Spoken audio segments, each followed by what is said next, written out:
Hello students, आप सभी को लीजेंड केमिस्ट्री क्लासेस की यूट्यूब चैनल में स्वागत है। स्टूडेंट, आज के इस वीडियो में हम लोग क्लास 12 और के केमिस्ट्री स्टार्ट करेंगे।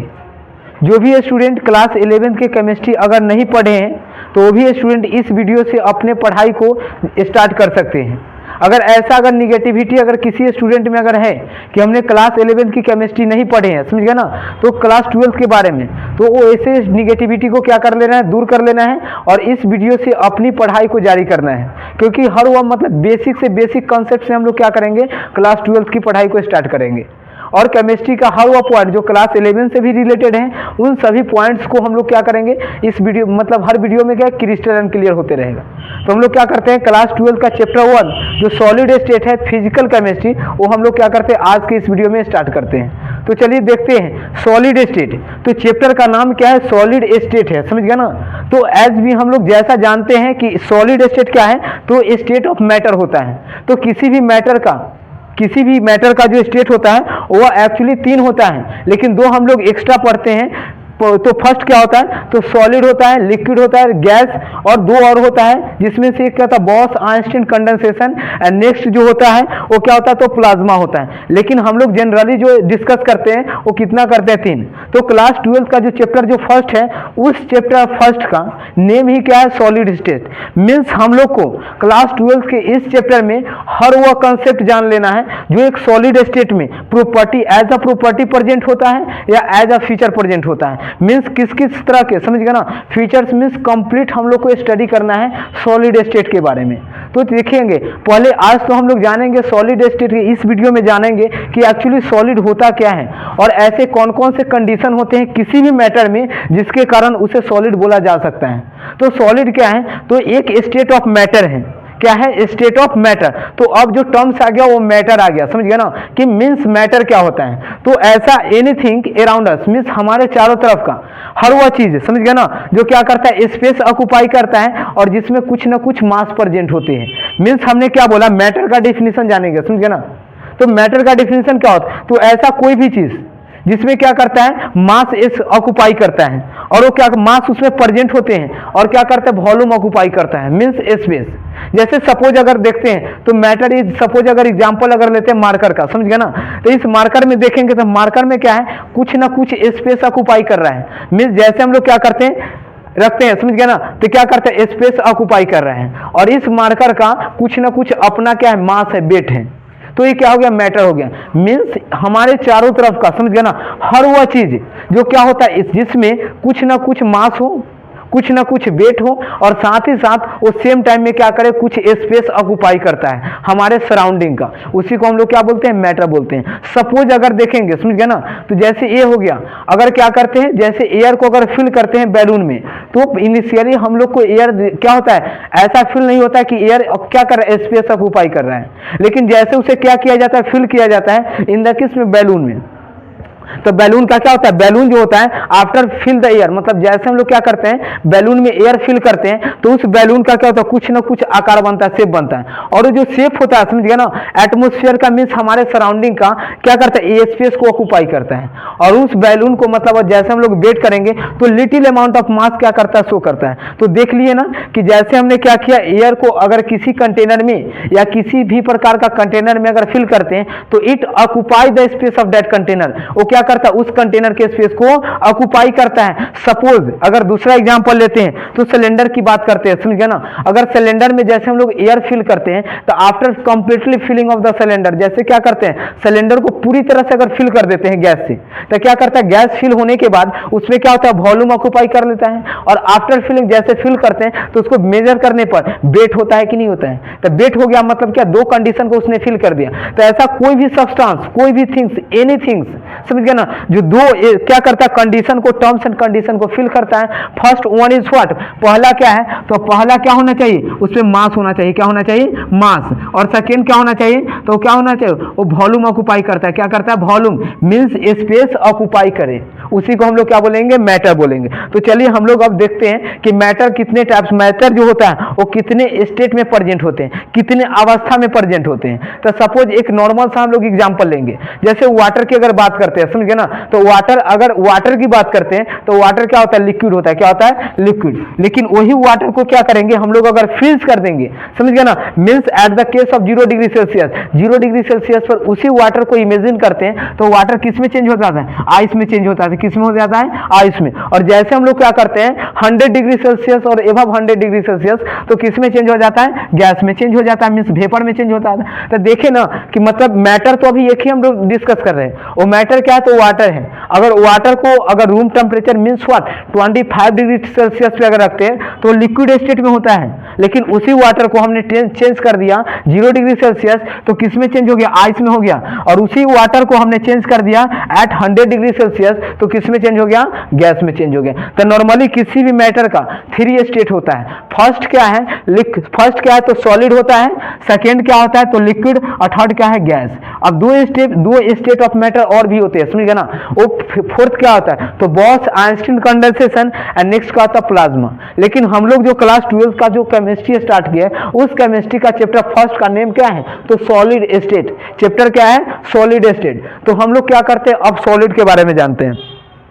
तो पहले समझते हैं सॉलिड क्या है। तो solid is the state of matter, means किसी भी मैटर का सॉलिड क्या है तो स्टेट है। क्लियर, सॉलिड क्या है तो किसी मैटर का क्या स्टेट है, जिसमें क्या होते हैं तो उसका वॉल्यूम, समझ गया ना, और उसका मास। मीन्स क्या होता है, फर्स्ट तो उसका वॉल्यूम होता है। Means solid is the state of matter having definite shape, जिसका क्या हुआ, शेप डिफिनिट होगा। मीन्स अगर सपोज अगर मार्कर की बात करते हैं तो मार्कर का देखेंगे, समझ गया ना, इसका शेप देखिए क्या है, डिफिनिट है कि नहीं है। और इसका शेप क्या होगा, डिफिनिट हो गया। और कहीं भी अगर रखते हैं तो स्पेस अगर सपोज अगर यहाँ पर जितना ऑक्युपाई किया वही स्पेस क्या यहाँ पे ऑक्युपाई कर रहा है, नहीं। और इसी को अगर कहीं पर भी रखेंगे, समझ गया ना, तब मार्कर जो है सो हर जगह सेम स्पेस ऑक्युपाई करेगा। तो ये क्या है, सॉलिड हो गया। तो सॉलिड के लिए कंडीशन क्या होता है तो solid is the state of matter having definite shape and definite volume. मतलब सॉलिड क्या होता है तो स्पेस ऑफ मैटर है, स्टेट ऑफ मैटर है, जिसका क्या होता है तो वॉल्यूम, समझ गए ना, और मास क्या होता है, डिफिनिट, मींस शेप भी क्या होता है, डिफिनिट होता है। क्लियर। तो हम लोग देखते हैं कि डिफिनेशन इसका क्या होता है। तो सॉलिड देखेंगे, समझ गया ना। तो solid is the state, solid क्या होता है तो it is the state of matter, ये क्या है, मैटर का स्टेट है। हैविंग डिफिनिट शेप, जिसका शेप क्या होता है, डिफिनिट होता है। मीन्स उसका शेप अगर देखते हैं तो एक प्लेस से दूसरे प्लेस पर, समझ गया ना, टाइम टू टाइम उसका चेंज नहीं होता है, मीन्स डिफिनिट होता है। Its shape is definite, size, volume. Means solid क्या है तो solid is the state of matter having definite shape, जिसका शेप क्या होता है, डिफिनिट होता है, साइज डिफिनिट होगा और वॉल्यूम डिफिनिट, एंड हैविंग, और उसमें क्या होता है, and having the property of rigidity, और उसमें प्रॉपर्टी क्या चीज का होता है, रिजिडिटी का प्रॉपर्टी होता है। उसी को हम लोग क्या बोलते हैं, मैटर, उसी को क्या बोलते हैं, सॉलिड बोलते हैं। चलिए फिर से समझते हैं सॉलिड क्या है तो सॉलिड किसी भी मैटर का स्टेट है, समझ गया ना, जिसमें क्या होता है उस मैटर का शेप क्या होता है, फिक्स होता है, डिफिनिट होता है, वॉल्यूम क्या होता है, फिक्स होता है, और उसका साइज क्या होता है, फिक्स होता है, और साथ ही साथ उसमें रिजिडिटी की प्रॉपर्टी होती है। क्लियर। तो ये क्या है, सॉलिड है। अब जैसे एग्जांपल की अगर बात करेंगे तो एग्जांपल जैसे क्या है, ब्रिक हो गया। तो ब्रिक अगर देखेंगे तो वो भी क्या है, जैसे ब्रिक की अगर बात करेंगे तो ब्रिक को अगर कहीं पे रखेंगे, समझ गया ना, तो क्या करेगा, स्पेस लेता है, और साथ ही साथ उसमें वजन होता है, मीन से क्या मैटर हो गया ना। और उसे अगर देखेंगे तो जैसा अगर मतलब ब्रिक को किसी भी प्लेस पे रखेंगे तो हर जगह क्या करता है, सेम स्पेस ऑक्युपाई करता है। क्लियर। तो उसका क्या होगा, स्पेस तो क्या हुआ, सेम ऑक्युपाई किया, मीन्स वॉल्यूम उसका फिक्स हो गया, और साथ ही साथ उसका हर जगह देखेंगे तो आप बेट कीजिए, समझ गए, उसका मास भी क्या होता है, फिक्स होता है, और उसका क्या होता है, साइज, मीन्स शेप फिक्स है, वॉल्यूम फिक्स है, और उसका साइज फिक्स है। नेक्स्ट, अब उसमें देखेंगे रिजिडिटी, मीन्स अगर ब्रेक करना चाहते हैं, समझ गए ना, तब ब्रेकिंग प्रॉपर्टी उसमें क्या है, बहुत ही हार्ड होती है। मीन्स अगर ब्रेक करना, अगर तोड़ना चाहते हैं तो क्या होता है, बहुत हाई हमें क्या लगाना पड़ता है, फोर्स लगाना पड़ता है, मीन्स उसमें रिजिडिटी की प्रॉपर्टी है। नेक्स्ट एग्जांपल क्या, चेयर है। लास्ट नेक्स्ट क्या, मार्कर, बोर्ड है, table, iron rod and etc. ये सब सारा जो है, समझ गया ना, वो क्या है तो सॉलिड की क्या एग्जांपल है। अब नेक्स्ट हम लोग डिस्कस करेंगे properties of solid.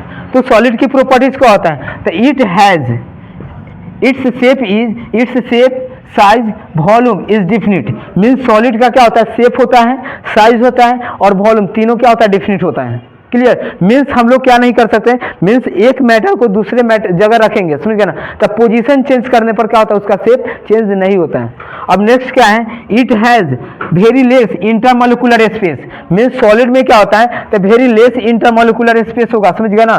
Means solid के पार्टिकल्स के बीच, जैसे हमने किया, सपोज ये क्या है, सॉलिड है, समझ गए ना, इसमें कंस्टिट्यूएंट पार्टिकल्स के बीच अगर देखेंगे तो इंटरमोलिकुलर स्पेस यहाँ पर दिख रहा है ना, इंटरमोलिकुलर स्पेस क्या होता है, बहुत ही कम होते हैं। मीन्स क्या है, it has very less intermolecular space present between its constituent particles. Means इसके कंस्टिट्यूएंट पार्टिकल्स के बीच, समझ गए ना, इंटरमोलिकुलर स्पेस का तो बहुत ही कम होते हैं। कंस्टिट्यूएंट पार्टिकल्स मीन्स क्या, मतलब जिस चीज से बना होता है, समझ गए ना। जैसे देखेंगे, जैसे क्या ब्रिक्स है, तो ब्रिक्स क्या है, वेरी टीनी स्मॉल पार्टिकल से बना होता है, उस पार्टिकल्स के बीच अगर गैप देखते हैं तो क्या होता है, बहुत ही कम होती है। सो इसी कारण क्या होता है, so it can not compress more, इसी के कारण, समझ गए ना, किसी भी सॉलिड को हम लोग और ज्यादा कंप्रेस नहीं कर पाते हैं, बिकॉज इंटरमोलिकुलर फोर्स क्या है, इंटरमोलिकुलर स्पेस बहुत ही कम है। अब नेक्स्ट इसकी प्रॉपर्टी हम लोग डिस्कस करेंगे। नेक्स्ट क्या है, it has high intermolecular force of attraction present between its particles.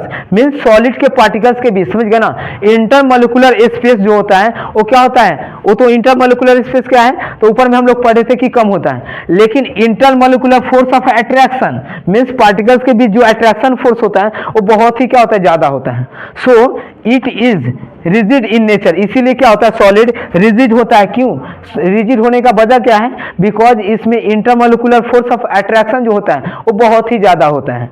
Clear. तो इसमें क्या है, हम लोग प्रॉपर्टी देखें। अब प्रॉपर्टी देखिएगा तो प्रॉपर्टी क्या है, its density is maximum in comparison of liquid और गैस। मीन्स सॉलिड की अगर डेंसिटी की बात करेंगे, समझ गए ना, तो डेंसिटी इसका क्या होता है, मैक्सिमम होता है, किसके कंपेरिजन में, किसके कंपेरिजन में, तो लिक्विड और गैस के कंपेरिजन में, समझ गए ना, लिक्विड और गैस के कंपेरिजन में इसका डेंसिटी क्या होता है, मैक्सिमम होता है। अब नेक्स्ट देखिएगा, समझ गए ना, तो नेक्स्ट हम लोग क्या देखते हैं, अगला प्रॉपर्टी देखते हैं। इसका अगला प्रॉपर्टी क्या है, the rate it's rate of diffusion is very low.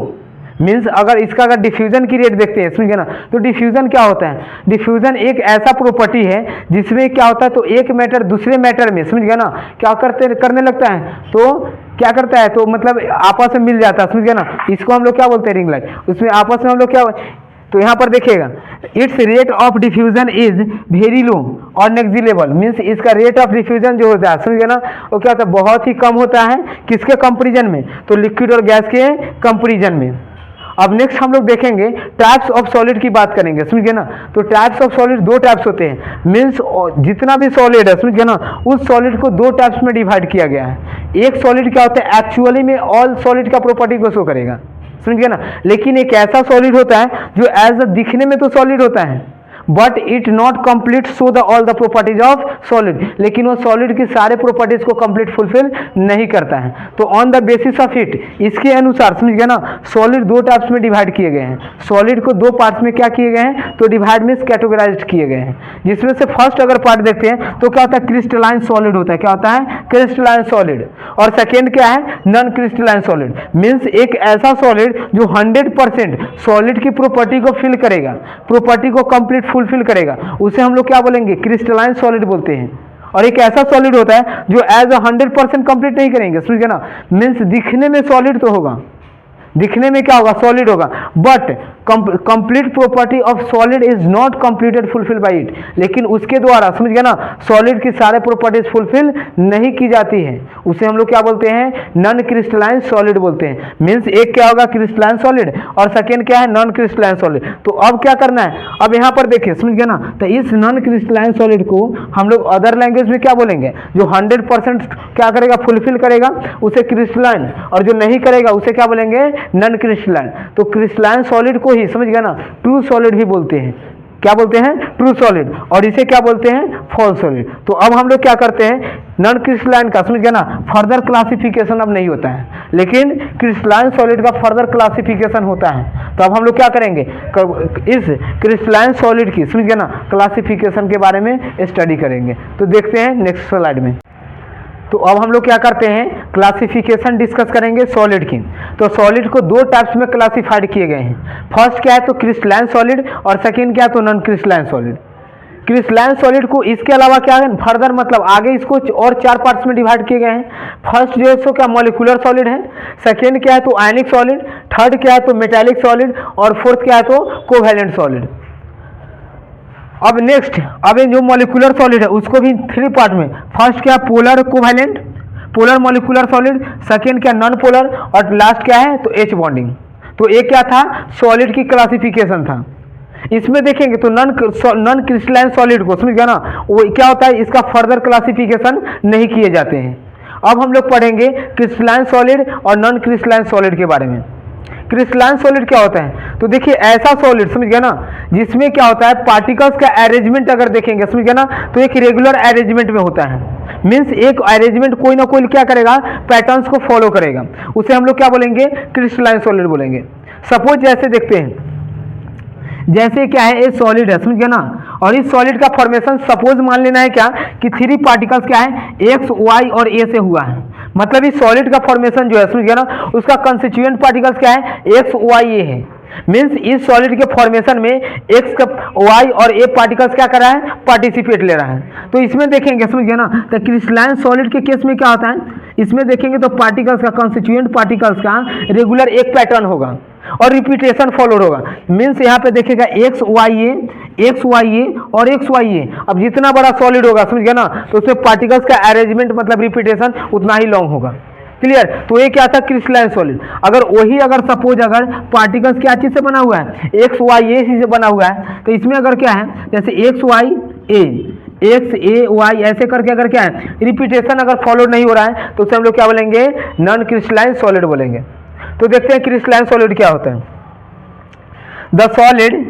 The solid having regular arrangement of particles means ऐसे सॉलिड समझ गया ना जिसमें पार्टिकल्स का क्या होता है तो रेगुलर अरेंजमेंट होता है।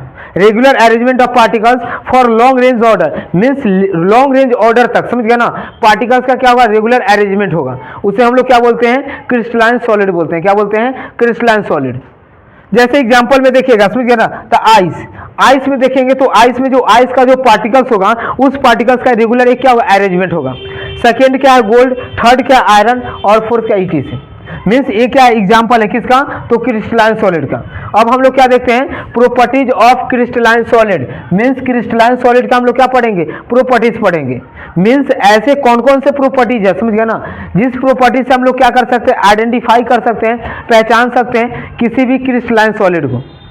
तो फर्स्ट जो प्रॉपर्टीज है वो प्रॉपर्टीज हमने क्या किया अभी एक्सप्लेन किए थे समझ गया ना। वो प्रॉपर्टीज क्या है तो it has regular arrangement of particles means इसमें कंस्टिट्यूएंट पार्टिकल्स का क्या होगा रेगुलर अरेंजमेंट होगा। Clear. In long range order एक लॉन्ग रेंज ऑर्डर में। और सेकेंड देखेंगे समझ गया ना इट्स सरफेस इज स्मूथ इसका सरफेस क्या होता है स्मूथ होता है। On cutting with sharp tools means किसी शार्प टूल से अगर क्या करते हैं कट करते हैं समझ गया ना तो उसका सरफेस क्या होता है स्मूथ होता है। नेक्स्ट देखिए नेक्स्ट क्या है it has fixed enthalpy of fusion means इसमें फ्यूजन का जो इंथैल्पी होता है वो क्या होता है फिक्स होता है। अगला पॉइंट देखिएगा it has sharp melting and boiling point means इस सॉलिड की अगर बात करेंगे क्रिस्टलाइन सॉलिड की तो इसका मेल्टिंग पॉइंट और बॉइलिंग पॉइंट जो होता है वो क्या होता है फिक्स होता है। मीन्स सपोज अगर डिस्क्राइब करते हैं सपोज जैसे आयरन की बात करते हैं तो आयरन का मेल्टिंग अगर सपोज कितना है 1535 डिग्री सेल्सियस। तो आयरन को अगर मेल्ट करना होगा समझ गया ना तो हमें कितना जब तक अगर इतना प्रोवाइड नहीं करेंगे तब तक आयरन क्या होगा मेल्ट करना स्टार्ट नहीं होगा। मीन्स आयरन का जो क्या है मेल्टिंग पॉइंट है और बॉइलिंग पॉइंट वो क्या फिक्स होती है। क्लियर। अब नेक्स्ट जो होता है समझ गया ना वो क्या it is an isotropic in nature. Point क्या है एन आइसोट्रॉपिक समझ गया ना इस पॉइंट को हम लोग समझेंगे और फर्दर क्या देखेंगे इसका डिफिनीशन एक्सप्लेन करेंगे। क्या है एन आइसोट्रॉपिक समझ गया ना तो एन आइसोट्रॉपिक क्या होता है तो किसी भी सॉलिड की किसी भी सब्सटेंस की वो फिजिकल प्रॉपर्टी समझ गया ना जो हर डायरेक्शन में अगर सेम है तो उसे बोलेंगे आइसोट्रॉपिक और अगर सेम नहीं है तो उसे क्या बोलेंगे an isotropic. Means all the physical properties of any substance be equal in all direction. Means अगर किसी भी सॉलिड की फिजिकल प्रॉपर्टीज अगर सभी डायरेक्शन में क्या होता है सेम होता है तो उसे हम लोग क्या बोलते हैं आइसोट्रॉपिक बोलते हैं और अगर सेम नहीं होगा तो क्या बोलेंगे एन आइसोट्रॉपिक। तो क्रिस्टलाइन सॉलिड का फिजिकल प्रॉपर्टी सभी डायरेक्शन में सेम नहीं होते दैट्स व्हाई क्या होता है एन आइसोट्रॉपिक इन नेचर है। अगला पॉइंट क्या है, it is also known as true solid, means crystalline solid को हम लोग अदर नेम क्या बोल सकते हैं, ट्रू सॉलिड भी बोल सकते हैं। अगला क्या, repetition is allowed in it, मतलब इसमें देखेंगे पार्टिकल्स का रिपीटेशन, तो रिपीटेशन अलाउड होता है, लेकिन नॉन क्रिस्टलाइन में रिपीटेशन अलाउड नहीं होता है। तो ये क्या था, क्रिस्टलाइन सॉलिड के था, समझ गया ना। अब हम लोग क्या करेंगे नेक्स्ट वीडियो में, नॉन क्रिस्टलाइन सॉलिड और एन आइसोट्रॉपिक क्या करेंगे, डिस्कस करेंगे। Okay, thank you.